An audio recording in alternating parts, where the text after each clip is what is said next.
people think of Louisiana, they might imagine beads flying through the air and jazz-filled streets and Mardi Gras in New Orleans. But there's so much more to this southern state. It's food, it's music, it's culture that you won't find anywhere else in the States. From Zydeco and jazz to Cajun gumbo and beignets, this is a state that really knows how to live. In today's Travel Smart, we're delving into the rhythms and flavours of Louisiana. And I'm here at Plaquemine Lock to learn what makes Louisiana food just as soulful as its music.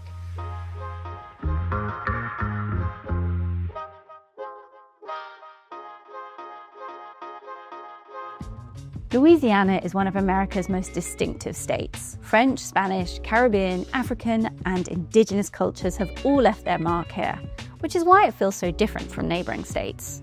You'll hear French spoken in small towns, smell Cajun spice at roadside diners, and see small parades erupt in the street just for the pure joy of it. It can be hot and humid for a lot of the year, with hurricane season running from June to November. So personally, I would recommend winter or spring as the better times to visit. If you're visiting New Orleans during Mardi Gras, it pays to book far in advance.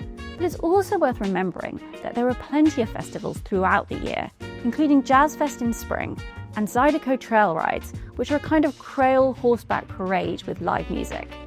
And don't forget the outdoors. From the beauty of the bayous and cypress swamps to wildlife reserves and state parks, Louisiana's landscapes are just as much a part of the experience. Swamp tours, kayaking, or even spotting gators along the Atchafalaya Basin give you a whole new perspective on the state. When you're there, forget rushing. Louisiana has a slower, more laid-back pace. When I'm there, I like to sit down, listen to the music, enjoy the food, and really just soak it all in.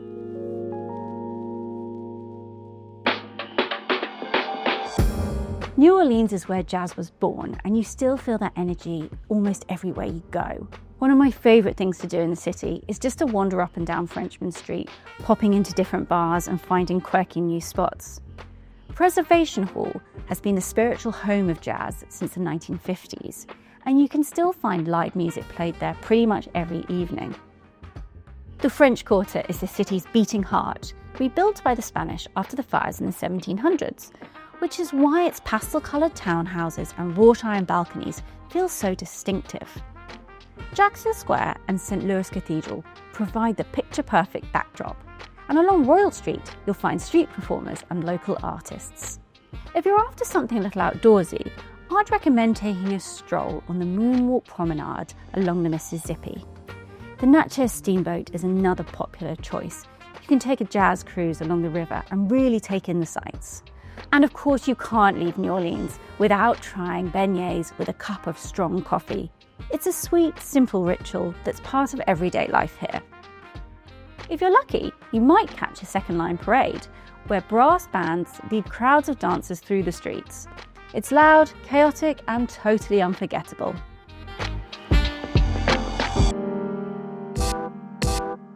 Just up the river is Baton Rouge, Louisiana's capital. This city has a more local, laid-back feel.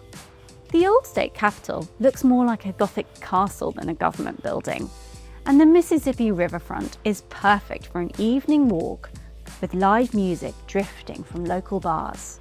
The sound here is swamp blues, a raw, soulful style that grew out of Louisiana's mix of gospel, country, and rhythm and blues. The Baton Rouge Blues Festival is one of the best in the state, and it's completely free. If you want the real deal, head to Phil Brady's. This is a true dive bar with cold beer, pool tables, and some of the most authentic live music you'll find. I've also heard that Chelsea's Live and Teddy's Juke Joint are legendary for music and drinking. Baton Rouge is also a big college town, home to LSU. And nothing brings people together like football season. Game day here means tailgating, which is when thousands of fans join together hours before kickoff with grills, music, and dancing. It's basically an all-day street party in the car park, but it's just as much a cultural event as the game itself. What I love about Baton Rouge is it's not touristy. It's locals singing, dancing, and celebrating their own culture. For me, it's Louisiana stripped back and unfiltered.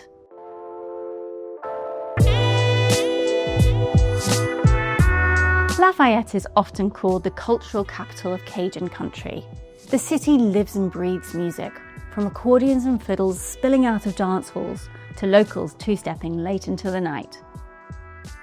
This is also the area where Louisiana's second largest Mardi Gras takes place, with traditions like the Lundi Gras Boucherie, which is an all-day pig roast and barn dance, and the Courrier de Mardi Gras, where costumed riders parade through rural communities. And Lafayette is the gateway to the Atchafalaya Basin. Take a swamp tour or try kayaking among moss-draped cypress trees, where you may spot turtles, heron, or even an alligator as you paddle. It's an incredible way to experience Louisiana's wild side.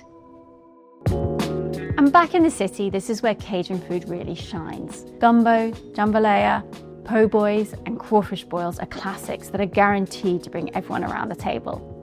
And just outside the city is Avery Island, home of Tabasco sauce, where you can learn how Louisiana's most famous hot sauce is made. And luckily, I don't need to fly across the Atlantic to get an authentic taste of Louisiana.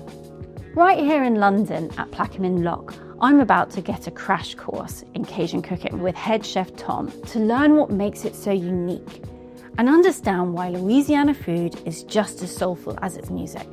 So we're at a kitchen in North London serving Louisiana food. Isn't that common? No.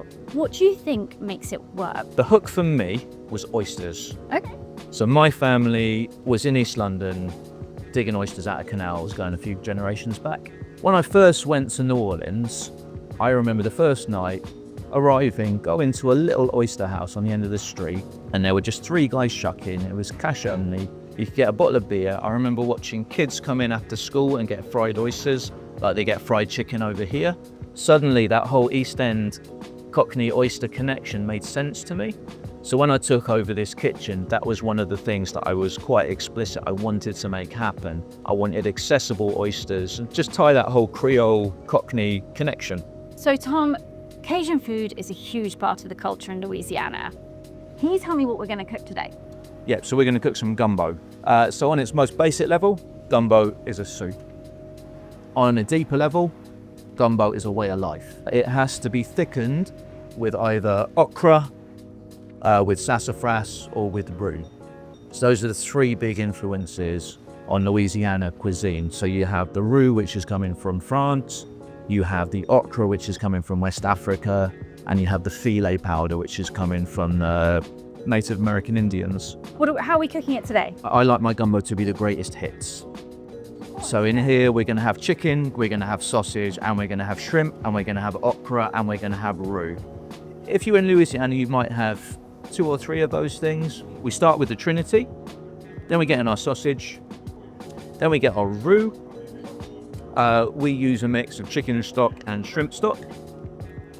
We let that cook for days and days and days. I think the reason gumbo has become so synonymous with Southern cuisine is because this is the one dish that represents all these cultures coming together more than any other. So gumbo is going to be different from place to place, from person to person. Like you and I probably have a mum or a nan who makes the best roast we've ever had. For Cajun people, their mum, their nan will make the best and the only gumbo. And what's your favourite? I mean, I really like this, which has a bit of everything. But my favourite will be, if someone invites me to their home and shows me something that means something to them, I think you can always taste that. Further west is Lake Charles, home of Zydeco music, which is Cajun's rather funky cousin. Zydeco music has its roots in African American Creole culture. And alongside the accordion, you'll hear the frottoir. This bizarre but rather cool instrument is a metal washboard that's worn like a vest, and it's played traditionally using spoons or bottle openers. It's loud, it's playful, and it's impossible not to dance to. Lake Charles has Zydeco brunches where you can listen to music, dance, and drink before noon. But ask any local and they'll likely point you in the direction of Panorama Music House. This historic venue has live music acts and is filled with local memorabilia. And Lake Charles has a modern side too. It's known for its waterfront resorts and sprawling casinos, with big-name concerts, lake views, and a nightlife that feels a bit like Vegas on the Bayou.